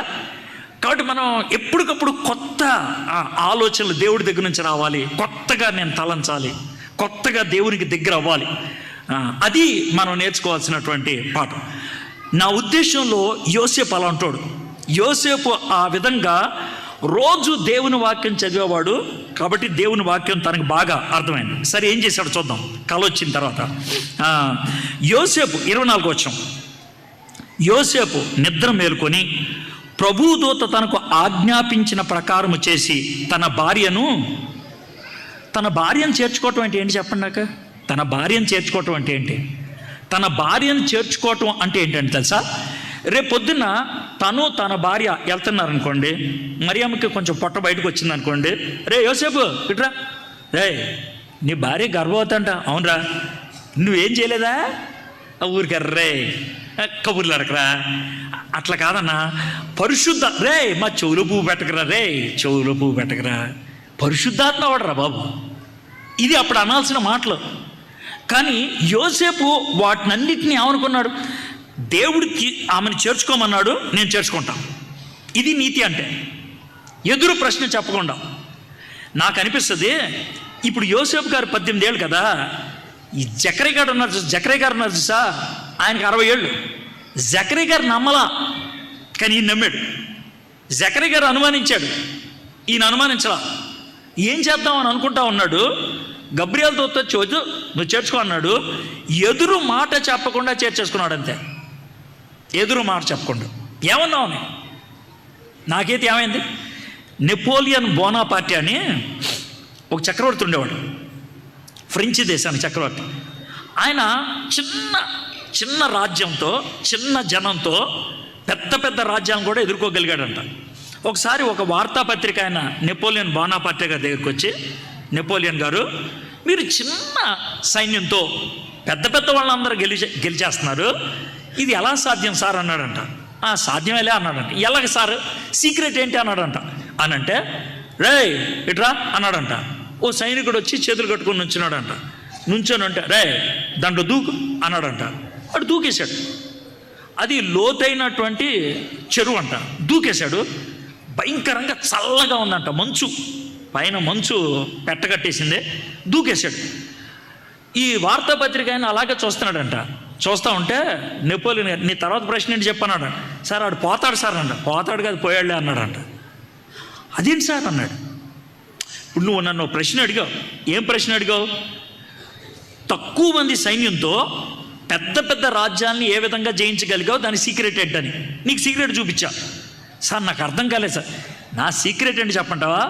నా దగ్గరున్న సైనికులు నేను ఏమన్నా చేయమని అడిగితే ఎందుకు, ఎలాగూ, నేను చేస్తే ఏమవుతుంది, ఏం అడగరు, చేయమని చేసేస్తారంతే. ఆ విధంగా లోబడే సైనికులు నాకున్నారు కాబట్టి నేను జయించగలుగుతున్నాను. మీకు ఇంకో ఉదాహరణ కూడా చెప్తాను. మనకి ఇండియాకి కింద, చెన్నైకి కింద, తమిళనాడు కింద శ్రీలంక అని ఒక చిన్న దేశం ఉంటుంది, చిన్న దీవి. ఈ శ్రీలంకలో ఉత్తరాన్నేమో తమిళులు ఉంటారు, కిందేమో సిన్హలీలు ఉంటారు. ఈ ఉత్తరాన్ని ఉండేటువంటి తమిళులు మాకు ప్రత్యేక దేశం కావాలి, ప్రత్యేక రాజ్యం కావాలి అని తమిళ్ ఈలం అంటారు. దాన్ని ఒక పెద్ద ఉద్యమంగా చేసినటువంటి ఒక ఆయన ఉన్నాడు. ఆయన పేరు ప్రభాకరన్. పేరున్నారు లేదు నాకు తెలియదు, కొంచెం పెద్దోళ్ళు ఉంటారు. ప్రభాకరన్. ఈ ప్రభాకరన్ని వెతికి ప్రభాకరన్ని చంపడానికి 7 దేశాల నుంచి సైనికులు వచ్చారు. ఎన్ని దేశాలు? 7 దేశాలు. అమెరికా నుంచి, ఫ్రాన్స్ నుంచి, ఇంగ్లాండ్ నుంచి, అలాగా 7 దేశాల నుంచి సైనికులు వచ్చారు. 3 నెలలు ఎదిరించాడు మనోడు. 3 నెలలు ఎదిరించిన తర్వాత చివరికి ఆయన చంపేశారు. అయితే జాగ్రత్తమైన ప్రభాకరన్ అనే ఒక్క వ్యక్తి 7 దేశాలని ఎదిరించగలిగాడు, 3 నెలలు తట్టుకోగలిగాడు. ఈయనకు సైనిక బలం ఎంత ఉంటుంది అని ఎతికితే, జాగ్రత్తమేనండి, మీరు షాక్ తింటారు. ఆయన దగ్గర ఉన్న సైనికులు 300 మంది. 300 మంది సైనికులు 7 దేశాల సైన్యాన్ని ఎదుర్కొన్నారు వాళ్ళు. ఈ 300 మంది వయసు చెప్తే ఇంకా పిచ్చెక్కొద్ది మీకు. అతి చిన్న వయసు 16 ఏళ్ళు, అతి పెద్ద వయసు 20 ఏళ్ళు. 16 నుంచి 20 ఏళ్ళు మధ్యనున్నటువంటి 300 మంది కుర్రోళ్ళు ప్రభాకరన్ అనేటువంటి వ్యక్తిని 3 నెలలు కాపాడారు. అయితే కొంతమంది కుర్రోళ్ళని పట్టుకొని, అరే అసలు మీరు ఎందుకురా ఇంత గొప్పగా చేయగలిగారంటే, సార్ మమ్మల్ని 10 ఏళ్ళప్పుడు, 11 ఏళ్ళప్పుడు, 12 ఏళ్ళప్పుడు తీసుకొస్తారు సార్, మమ్మల్ని రిక్రూట్ చేసుకుంటారు, మమ్మల్ని జాయిన్ చేసుకుంటారు, మాకు గన్లు ఎలా పేల్చాలి, బాంబులు ఎలా పేల్చాలి అన్నీ నేర్పిస్తారు. చివరి పాఠం ఒకటి ఉంటుంది సార్ అన్నారు. ఏంటనంటే, మరి ప్రభాకరన్ గారి కోసం చచ్చిపోవడానికి ఇష్టమేనా? చచ్చిపోవడానికి ఇష్టమే. ఒకవేళ నిన్ను పోలీసులు పట్టుకుంటే ఏం చేస్తావు? పోలీసులు పట్టుకుంటే నేను చచ్చిపోతాను. ఎలా చచ్చిపోతావు? ఎలా చచ్చిపోతానంటే గన్ను తీసుకొని కాల్చుకుంటాను. ఒకవేళ గన్నుతో కాల్చకుండా నిన్ను చేతులు వెనక్కి లాగేస్తే ఏం చేస్తావు అంటే బెక్కమొహం వేసుకొని చూస్తాం. అయితే అప్పుడు ఏమంటారంటే, అప్పుడైనా నువ్వు చచ్చిపోవడం ఇష్టమేనా? ఇష్టమే సార్. ఇష్టమే అని అంటే మెడలో ఒక దండ వేస్తారంట. మెడలో దండ వేస్తారు. ఏంటి ఆ దండ అంటే, ఒక నల్ల తాడు. ఆ నల్ల తాడు ఇక్కడ దాకా వస్తుంది. ఇక్కడ ఆ నల్ల తాడుకి ఇక్కడ ఒక చిన్న ట్యాబ్లెట్ ఉంటుంది, చిన్న క్యాప్సిల్ లాంటిది. అది ఇక్కడ ఉంటుంది. అది ఇక్కడ ఉంటుందంట. ఇది వేసుకో అంటారంట.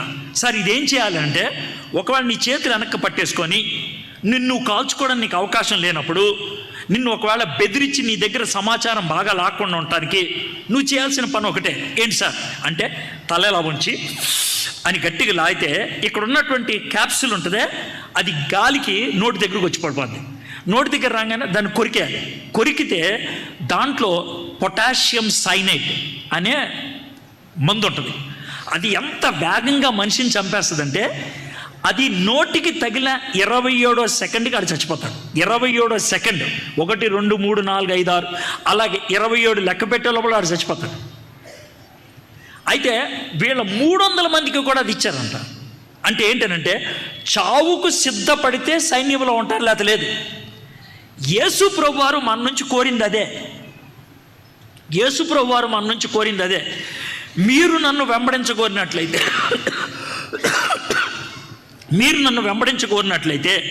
మీరు నాకు శిష్యులుగా ఉండాలనుకుంటే మిమ్మల్ని మీరు కాదు అనుకొని మీ సిలువ ఎత్తుకొని నన్ను వెంబడించండి.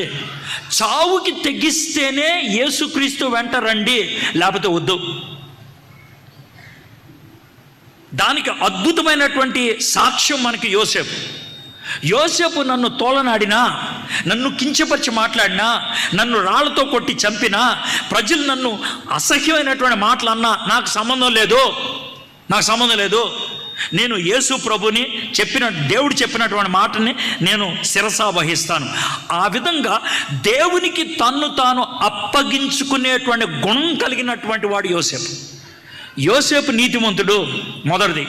యోసేపు వాక్యం బాగా తెలిసినటువంటి వాడు, రెండోది. యోసేపు దేవునికి తన్ను తాను సమర్పించుకోవడానికి ఇష్టపడేటువంటి వాడు, 4. యోసేపుకి దేవుని వాక్యం బాగా తెలుసు కాబట్టి కల ఒకసారి వస్తే సంకోచించకుండా దాన్ని అర్థం చేసుకోగలిగాడు. మనలో చాలామందికి కళలు వస్తాయి, మీలో చాలామంది కళలు వచ్చినాయి. కళలు కొన్ని అర్థం కాక వదిలేశారు, కొన్ని ఏం చేయాలో అర్థం కాక పెద్దోళ్ళ దగ్గరికి వచ్చి, సార్ నాకు ఇలాంటి కళ వచ్చింది, ఏం చేయమంటారని అడిగారు. కానీ యోసేపు ఎవరి దగ్గరికి వెళ్ళి ఎందుకు అడగలేదంటే వాక్యం చదివాడు కాబట్టి కళకి భావం ఆయనకి తెలిసిపోయింది. వాక్యం చదివాడు కాబట్టి తాను వీళ్ళ దగ్గరికి వెళ్లకుండా తానే నేర్చుకోగలిగాడు. దేవుని వాక్యం యోసేపుకి చాలా ప్రాముఖ్యమైనది. యోసేపు నిద్ర మేలుకొని ప్రభుదూత తనకు ఆజ్ఞాపించిన ప్రకారం చేసి తన భార్యను చేర్చుకొని ఆమె కుమారుని కను వరకు ఆమెను ఎరుగుకుండెను. అతడు ఆ కుమారునికి యేసు అని పేరు పెట్టాను. ఎందుకు పెట్టాడు యేసు అని పేరు? ఎందుకనంటే దేవదూత చెప్పాడు అతనికి యేసు అని పేరు పెట్టమని. యేసు అని పేరు పెట్టు. తను పేరు పెట్టడానికి ఇష్టపడలేదు, కానీ దేవుడు ఇచ్చినటువంటి మాటను బట్టి. అయితే యోసేపు గబ్రియల్ దూత చెప్తే ఎందుకు నమ్మగలిగాడు అని అంటే వాక్యాన్ని చదివాడు. వాక్యములో దావీదు వంశములో మెస్సయ్య వస్తాడని తెలుసు, అదే వంశానికి చెందినటువంటి వాడు అనే విషయం తాను గుర్తుపట్టాడు, అందుకే చెప్పగలిగాడు. రెండోది, ఒకవేళ దేవుడు ఈరోజు మీతో మాట్లాడాడు అనుకోండి, ఊరిని అడుగుతున్నాను, దేవుడు మీతో మాట్లాడాడు అనుకోండి, మీరేం చేస్తారు?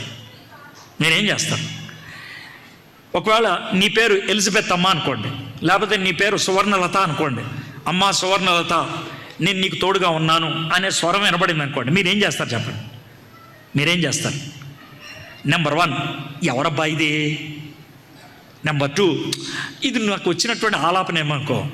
నెంబర్ 3, పాస్టర్ గారి దగ్గరికి వచ్చి, పాస్టర్ గారు ఇలా వినబడిందండి, దీన్ని నన్ను ఏం చేయమంటారండి అని. ఆయన మంచోడైతే నన్ను ఏం చేయమంటామన్నా అంటాడు ఆయన. కొంచెం డబ్బులు సంపాదించాలనుకున్నాను అనుకో, అవునా అంటే దేవుడు నిన్ను ప్రత్యేకంగా పిలుచుకున్నాడా అని ఎంత పొడుగు చెప్పుకుంటూ ఉంటాడు. దేవుడు నీతో మాట్లాడినప్పుడు నువ్వు గుర్తుపట్టాల్సిన బాధ్యత నీది. స్వరాన్ని ఎప్పుడు గుర్తుపడతావు? దేవుని వాక్యం అలవాటైతే. ఎంత వయసు కుర్రోడికి? 18 ఏళ్ళు. 18 ఏళ్ల కుర్రోడు దేవుని స్వరాన్ని గుర్తుపట్టాడు. ఆయన దేవుని స్వరాన్ని గుర్తుపట్టే ఆత్మీయత తనకున్నది. మనలో చాలామందికి దేవుని స్వరం గుర్తుపట్టలేం అంటే ఏంటో మీకు చెప్పమంటారా? సార్ ఏం చేయాలో అర్థం కావట్లేదు సార్, ఈ మాట అంటారు. ఏం చేయాలో అర్థం కావట్లేదు. ఎందుకంటారు ఆ మాట? ఏం చేయాలో అర్థం కావట్లేదు. లోన దేవుని స్వరం వినబడతా ఉంటుంది, సాతాను స్వరం వినబడతా ఉంటుంది, లోకం స్వరం వినబడతా ఉంటుంది, నీకంటూ ఒక సొంత ఆలోచన ఉంటుంది, అది వినబడతా ఉంటుంది. ఈ స్వరాల మధ్య ఏం చేయాలో అర్థం కావట్లేదురా. ఏం నిర్ణయం తీసుకోవాలో అర్థం కావట్లేదు సార్. అయితే నేనేమంటాను తెలుసా, నువ్వు దేవునికి దగ్గరైతే ఇది దేవుని స్వరం, ఈ స్వరాలన్నిటి మధ్యన ఈ స్వరాన్ని నేను వినాలి. సమూయేలు 14-15 ఏళ్ళు ఉన్నట్టే కుర్రోడు పని చేసుకుంటా ఉన్నాడు, నిద్రపోయాడు. దేవుడు సమూయేలు అని పిలిచాడు, గుర్తుపట్టలేదు పాపం, కుర్రోడు కదా. ఏలీ గారి దగ్గరికి వెళ్ళి అడిగాడు. రెండోసారి అదే, మూడోసారి అదే, నాలుగోసారి ప్రభా నన్ను ఏం చేయమంటావు? ఇంకప్పటి నుంచి సమూయేలుకి అలవాటైపోయింది. దేవుని స్వరాన్ని వినటం అనేది అలవాటు చేసుకోవాలి. జకరియా అలవాటు చేసుకోలేపాడు పాపం, యాజకుడు అయినప్పటికీ. కానీ యోసేపు అలవాటు చేసుకోగలిగాడు. అలవాటు చేసుకొని ఆయన ముందుకు వెళ్ళిపోవడానికి ఇష్టపడ్డాడు. ఇంకా ఇప్పుడు 2వ అధ్యాయంలోకి వచ్చేద్దాం. ఇది అయిపోయింది, మరియమ్మ గర్భవతి అయిపోయింది, కుమారుని కనేసింది. కుమారుని కనిన తర్వాత కొన్ని నెలలకి జ్ఞానులు వచ్చారు. వెంటనే రాలేదు. మనకి డ్రామాలు అయితే వెంటనే చూపిస్తారు, కానీ అంత ఉత్తులే. ముందు పశువుల పాకలో ఉన్నారు, ఆ తర్వాత వాళ్ళు ఇంట్లోకి వెళ్ళిపోయారు. ఇంట్లోకి వచ్చారు ఎవరు? తూర్పు దేశపు జ్ఞానులు. వాళ్ళు రావడానికే 4 నెలలు పట్టుద్ది, 5-6 నెలలు పట్టు ఉంటుంది, కనీసం 6 నెలలు, కొంతమంది అయితే సంవత్సరం అన్నారు. ఆ సంవత్సరం దాకా అక్కడ ఉన్నారు. ఇప్పుడు చూద్దాం మత్తయి సువార్త 2వ అధ్యాయము మనం 11వ వచనం చూద్దాం. 10 వచనం నుంచి.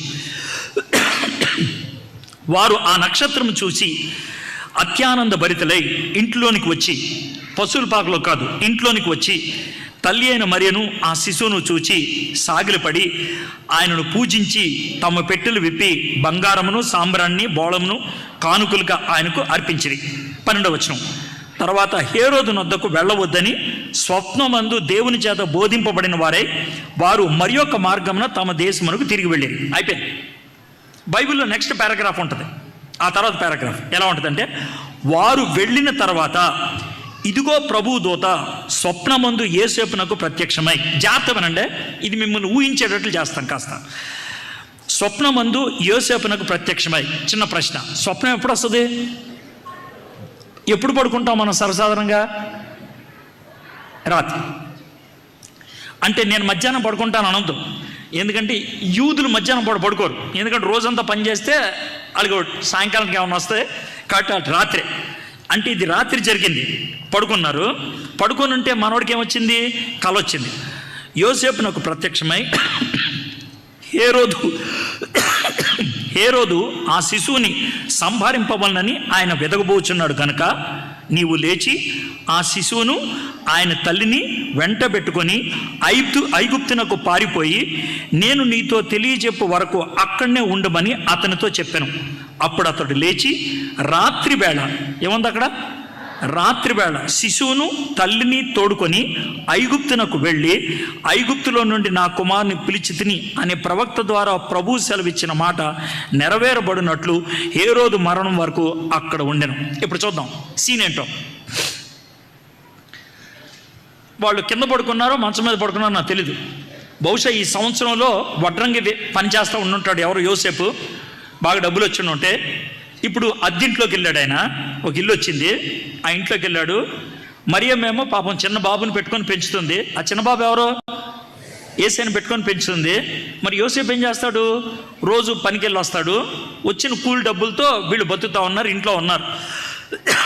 బహుశా అక్క మొక్కడ ఎక్కడ మొక్క దొరికిన దాంతో మంచం తయారు చేశాడు అనుకుందాం. మరియమ్మ, యోసేపు, మధ్యలో ఎవరు ఉంటారు చెప్పండి నాకు? యేసయ్య. మీరు బాగా ఊహించుకోండి. మరియమ్మ, యోసేపు, మధ్యలో ఎవరు?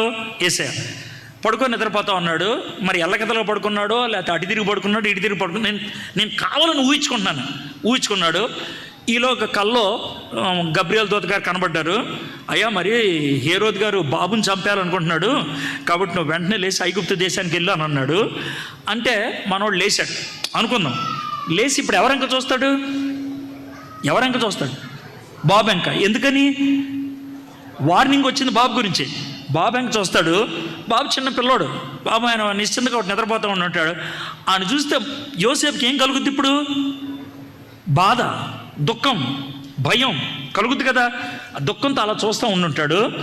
ఈలోగా మరియమ్మ నెమ్మది కళ్ళు తెరిచింది. ఏమండి, ఏంటండి? మరియమ్మ, నీకు ఒక మాట చెప్పాలి. ఏమైందండి? ఏం లేదులే, ఇప్పుడే గబ్రియల్ గారు వచ్చి వెళ్ళారు. అవునా? ఏం చెప్పారు? అంటే బాబు ఉన్నాడు కదా యేసయ్య, హేరోదు చంపేస్తాడు. అవునా? వెంటనే ఐగుప్తు దేశం వెళ్ళిపోమన్నాడండి. ఇప్పుడు ఐగుప్తు దేశం అంటే జీడిమెట్ల నుంచి సంగారెడ్డి వెళ్ళటం కాదు, అర్థమైందా? ఇప్పుడు వీళ్ళు ఉన్నటువంటి బెత్లెహేం నుంచి ఐగుప్తు దేశ బార్డర్, దేశంలో కాదు బార్డర్ 76 కిలోమీటర్లు. బార్డర్ 76 కిలోమీటర్లు. రోజుకి 12 కిలోమీటర్లు వేసుకుంటే వారం రోజులు పట్టుద్ది. అది వాళ్ళ ప్రయాణం. అంత ప్రయాణం చేయాలి వారం రోజులు. అక్కడి నుంచి ఇంకెంత దూరం వెళ్ళేది తెలియదు మనకి. అది బార్డర్ నుంచి ఇంక లోనకి ఎంతకు వెళ్ళారు తెలియదు. నా ఉద్దేశ ప్రకారం 10-12 రోజుల ప్రయాణం. 10-12 రోజుల ప్రయాణం. మనము ఊరు వెళ్ళాలంటే సిద్ధపడతాం కాస్త. ఇది 12 రోజుల ప్రయాణం. ఊరెళ్ళి రావడం కాదు, మొత్తం సరంజామా వేసుకొని వెళ్ళిపోవడం. నేను అనుకోవటం ఆ మాట చెప్పంగానే మరియమ్మ టక్కుమని లేసి, అండి మీరు మీ సామాన్లన్నీ రెడీ చేసుకోండి, ఓ పావు గంటలో నేను కూడా రెడీ వెళ్ళిపోదామండి అని గంటలో 2-3 గాడుల మీద సామాన్లు వేసుకొని ప్రయాణం వెళ్ళిపోయారు. గంటలో. చూడండి అక్కడ ఉన్నటువంటి విషయం. అప్పుడు అతడు లేచి 15వ వచనం, అప్పుడు అతడు లేచి రాత్రి వేళ శిశువును తల్లిని తోడుకొని ఐగుప్తునకు వెళ్ళాడు. ఐగుప్తు దేశంలో చుట్టాలు ఉన్నారా? ఐగుప్తు దేశం వీళ్ళ దేశమా? దేశం కాని దేశానికి రాత్రిపూట లేచి వెళ్ళిపోతున్నాడంటే ఆయనకి దేవుడి మీద ఏముందని అర్థం? నమ్మకం. మీకు అర్థమవుతుందండి? యోసేపు వయసు ఎంత? 20 ఏళ్ళు లోపులు. ఎందుకంటే 18 ఏళ్ళు అప్పుడు ప్రధానమైంది. ఇప్పుడు కొడుకు కూడా పుట్టేశాడు కదా, 19-20 ఏళ్ళు లోపల తన యొక్క లోబడే తత్వం ఏ స్థాయిలో ఉందో ఆలోచించుకోండి. రాత్రి లేచి మొత్తం సరంజా వేసుకొని 2-3 గాడిదల మీద పెట్టుకొని ఆయన రాత్రి దేశం వదిలి ఇంకో దేశం వెళ్ళిపోయాడు. ఊరు వదిలి ఇంకో ఊరు వెళ్ళటం కాదు. ఆ దేశంలో ఎవరు ఉంటారో తెలియదు, ఎక్కడికి వెళ్తారో తెలియదు, ఎవరి ఇంట్లో ఉండాలో తెలియదు, వెళ్ళిపోయారు. లోబడే తత్వం. దేవుడు మనల్ని ఎప్పుడు వాడుకోగలుగుతాడు తెలుసా? లోబడటానికి ఇష్టపడితే. నెపోలియన్ బోనాపార్టీ లోబడే సైనికులు ఉన్నారు, విజయాన్ని సాధించారు. ప్రభాకరన్ గొప్ప విజయాన్ని సాధించడానికి లోబడేటువంటి సైనికులు ఉన్నారు. మన దేవుడైనటువంటి యేసయ్య తాను లోబడి సిలువ మీద చచ్చిపోయాడు. కానీ మనం ఆయనకి లోబడలేకపోయాం కాబట్టి ఈ సువార్త ఇంకా ప్రపంచానికి అందట్లేదు. లోబడేటువంటి మనుషులుంటే ప్రపంచాన్ని దేవుడికి జయించడానికి ఎక్కువ టైం పట్టదు. దేవుడు ఎందుకు జయించలేకపోతున్నాడు ఈ లోకాన్ని? దేవుడు ఎందుకు ఈ సువార్త ప్రపంచం అంతా వ్యాప్తి చెందట్లేదు? కారణం ఏంటి తెలుసా? లోబడే మనుషులు ఆయనకు దొరక్క. ప్రభా, యోసేపులాగా లోపట్టం నాకు రాదు ప్రభా, నాకు నేర్పించు అని అడుగుతామా? రాత్రి వేళ అప్పటికప్పుడు ఆయన వెళ్ళిపోవడం జరిగింది. తర్వాత ఏం జరిగిందో చూద్దాం. 19వ వచనంకి వచ్చేద్దాం, కొంచెం ముందుకు వచ్చేద్దాం. మత్తయి సువార్త 2వ అధ్యాయం 19వ వచనం. అంటే ఈ మధ్యలో ఏం జరిగిందండి అని టెన్షన్ పడద్దు. ఈలోగా ఏం జరిగిందంటే హేరోదేమో జ్ఞానులు నన్ను మోసం చేసి వెళ్ళిపోయారని కోపం తెచ్చుకొని చిన్నపిల్లలందరినీ చంపేయడం జరిగింది. అది జరిగింది. ఆ తర్వాత హేరోదు కూడా చచ్చిపోయాడు. హేరోదు చచ్చిపోయిన తర్వాత జరిగింది అని చూద్దాం. 19వ వచనం. హేరోదు చనిపోయిన తర్వాత ఇదిగో ప్రభువు దూత ఐగుప్తులో యోసేపునకు స్వప్నమందు ప్రత్యక్షమై. ఎక్కడ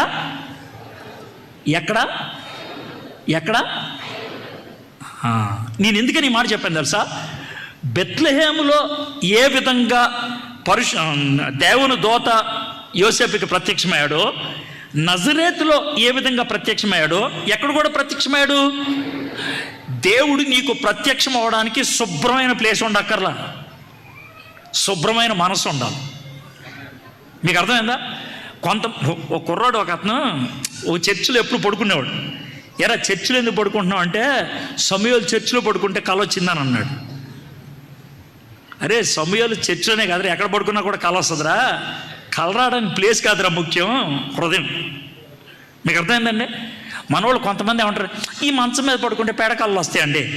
ఇప్పుడు గుర్తొచ్చింది డైలాగ్ ఏంటో, ఈ గదిలో కూర్చుంటే పేడకళ్ళు వస్తాయండి. గుర్తొచ్చిందా?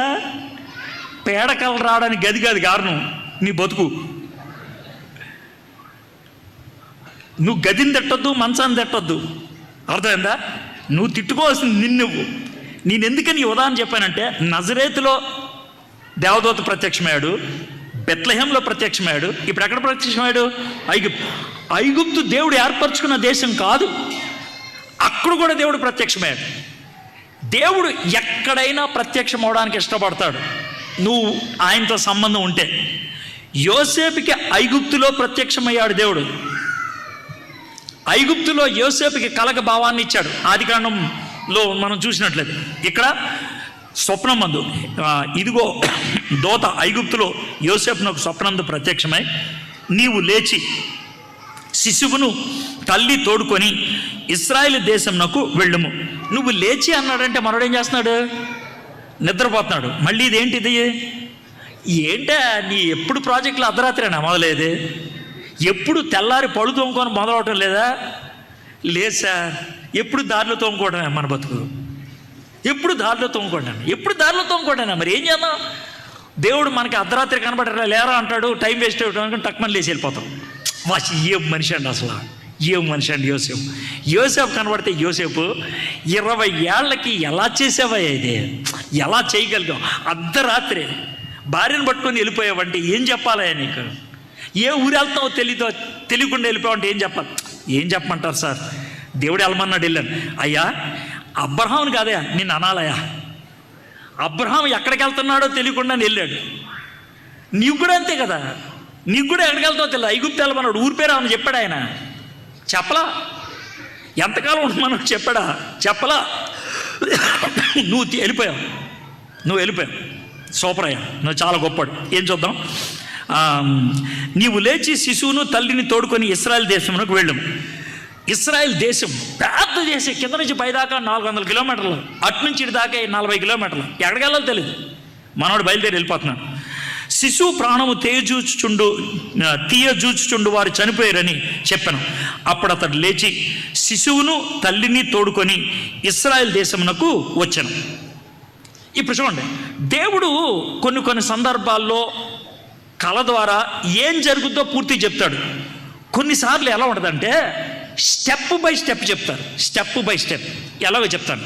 ఒకవేళ ఈ చర్చికి నేను మొదటిసారి వస్తున్నాను అనుకోండి, ఈ చర్చికి నాకు గూగుల్ మ్యాప్ అనేది లేదనుకోండి, ఎవ్వరు కూడా తిన్నగా అడ్రస్ చెప్పరు.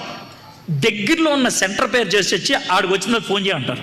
ఏ అనంటే ఇది సందులో ఉంటుంది, మెయిన్ రోడ్డు మీద ఉండదండి, మీకు గబుక్కని తెలీదు, ఆడికి వచ్చి ఫోన్ చేయండి అని చెప్తారు. మనకి ఊళ్ళల్లో ఎలా ఉంటుందంటే, అరే మా ఊర్లో మర్రి చెట్టు ఉంటుందిరా, ఆడికి వచ్చి ఫోన్ చేయంటాడు. ఆడికి వచ్చి ఎందుకు ఫోన్ ఆడికి వస్తే కానీ నీ చెప్తా కరెక్ట్ దారి అది, ఇలా చెప్పలేను నేను. అర్థమైంది మీకు? అదేవిధంగా దేవుడు కొన్ని సందర్భాల్లో దర్శనం ద్వారా నువ్వు లేచిరా అంటాడు. లేచి వచ్చి ఎక్కడి దాకా నువ్వు లేచి వస్తే తర్వాత ఏం చేయాలి నేను చెప్తాను. ఇక్కడ జరిగింది అదే. నువ్వు ఇశ్రాయేలు దేశానికి రా అన్నాడు, మనోడు వచ్చాడు పాపం. చూడండి తర్వాత ఏం జరిగిందో. అయితే 22-23 అయితే అర్కలేయు తన తండ్రి అయిన హేరోదునకు ప్రతిగా యోధా దేశమును ఏలుచున్నాడని విని అక్కడకు వెళ్ళవరిచి, ఇక్కడ చదవండి, స్వప్నమందు దేవుని చేత బోధింపబడిన వాడై గలిలయ ప్రాంతములకు వెళ్ళి నజరేతను ఊరికి వచ్చి అక్కడ కాపురం ఉండెను. అంటే మనవాడు బయలుదేరి ఒక 150 కిలోమీటర్లు వచ్చాడు.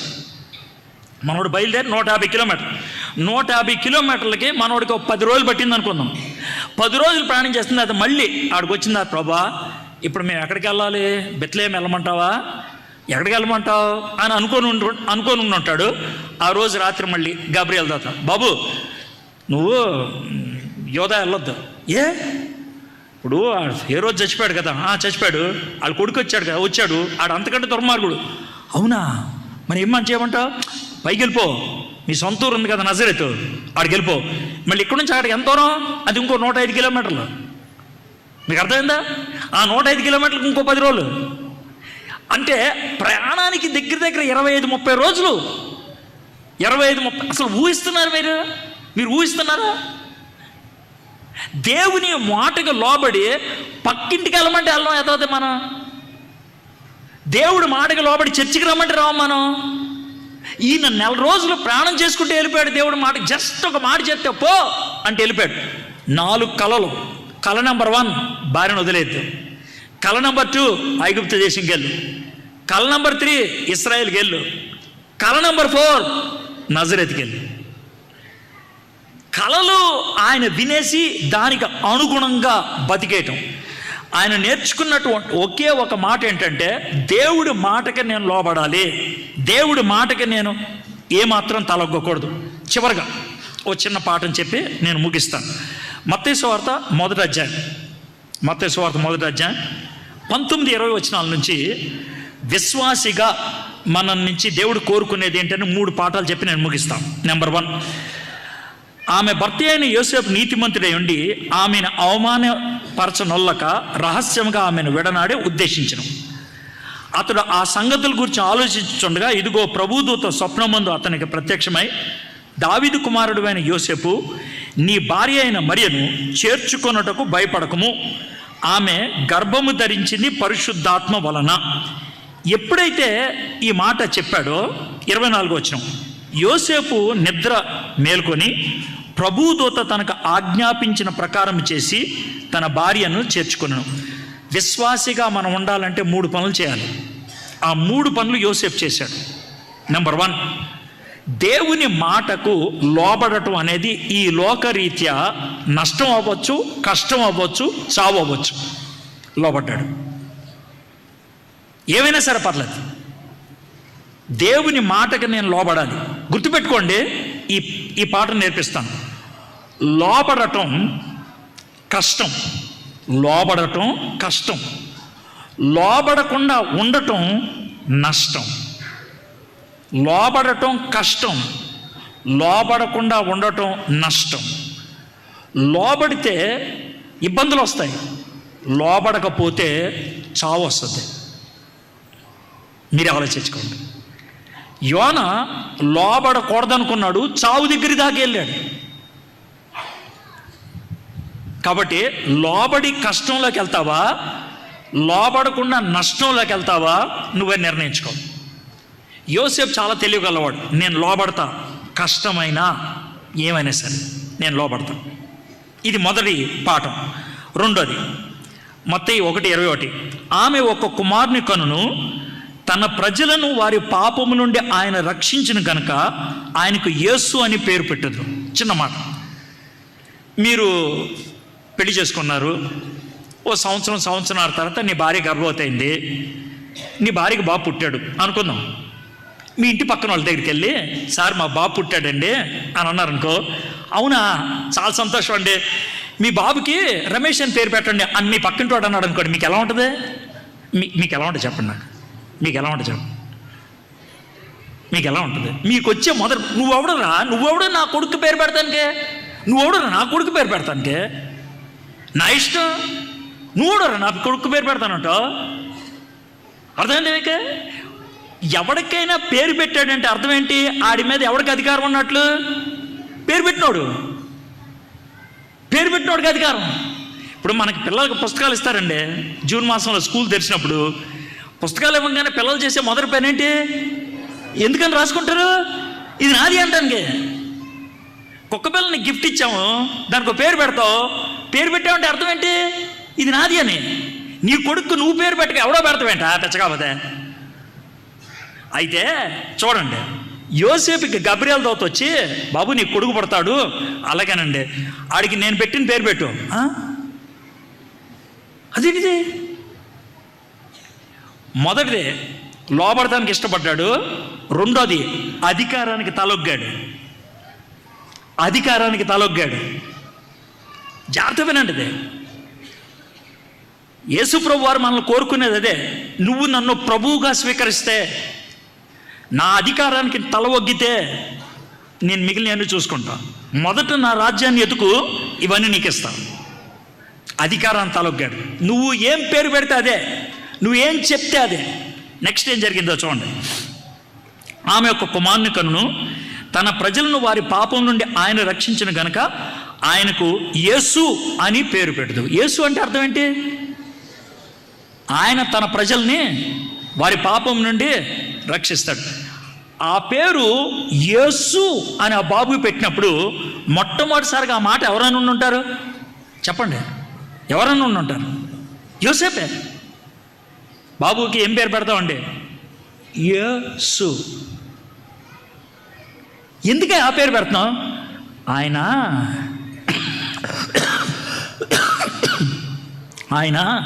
మమ్మల్ని అందరినీ రక్షించేవాడు.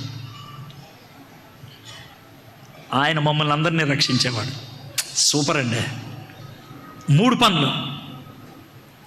తల ఒగ్గడానికి ఇష్టపడ్డాడు, లోబడటానికి ఇష్టపడ్డాడు, ఆయన్ని రక్షకుడిగా అంగీకరించడానికి ఇష్టపడ్డాడు. అందుకని యోసేపు చరిత్రలో ఒక గొప్ప స్థానాన్ని పొందగలిగాడు. యోసేపు నుంచి మనం చాలా పాఠాలు నేర్చుకోగలుగుతాం. నెంబర్ 1, వాక్యాన్ని బాగా పట్టించాడు. నెంబర్ 2, అర్థమైన పాఠాన్ని అన్వయించుకున్నాడు. నెంబర్ 3, దేవుని స్వరాన్ని గుర్తుపట్టగలిగాడు. నెంబర్ 4, స్వరాన్ని వినగానే లోబడటానికి ఇష్టపడ్డాడు. నెంబర్ 5, ఆయన విన్న మాటకి లోబడటానికి గ్యాప్ అసలు ఏముండేది కాదు. నెంబర్ 6, లోబడటం ఎంత కష్టమైనా కూడా ఆయన లోబడటానికి ఇష్టపడ్డాడు. నెంబర్ 6, యేసు ప్రభు మీద పూర్తి అధికారం దేవుడికే ఇచ్చాడు, తాను ఉంచుకోలేదు, తాను తలొగ్గడానికి ఇష్టపడ్డాడు. నెంబర్ 7, యేసు ప్రభుని రక్షకుడిగా ఆయన స్వీకరించాడు. యోసేపు నుంచి పాఠం నేర్చుకుందాం. చిన్న ప్రార్థన చేసుకుందాం. మా దేవా, మా ప్రభా, యోసేపు గారి నుంచి మీరు మాకు నేర్పించిన పాఠాలకే మీకు వందనాలు చెల్లిస్తున్నాం. ఆయన ప్రతి పాఠం ఆణిముత్యం లాంటిది ప్రభా. యోసేపు 20 ఏళ్ళు లోపల కుర్రోడు. ఆ వయసులోనే ప్రభా ఇంత పరిపక్వత, ఇంత విశ్వాసం, ఇంత నీతి, ఇంత వాక్యపు లోబడటం, ఇవన్నీ మేము చూడగలుగుతున్నామంటే నాయన యోసేపు నుంచి మేము నేర్చుకోబద్దులమే అన్నాం. యోసేపు నుంచి మేము నేర్చుకోగలటకు మీరు మాకు సహాయం చేయండి. మత్తయి సువార్త 2 అధ్యాయాలు మరొక్కసారి చదివి ఇంకా ఎక్కువ పాఠాలు నేర్చుకోవడానికి మాకు సహాయం చేయండి ప్రభా. మేమందరం కూడా వ్యక్తిగతంగా మా బైబిళ్ళు తెరిచి మేము చదవటం అలవర్చుకోవాలి ప్రభా.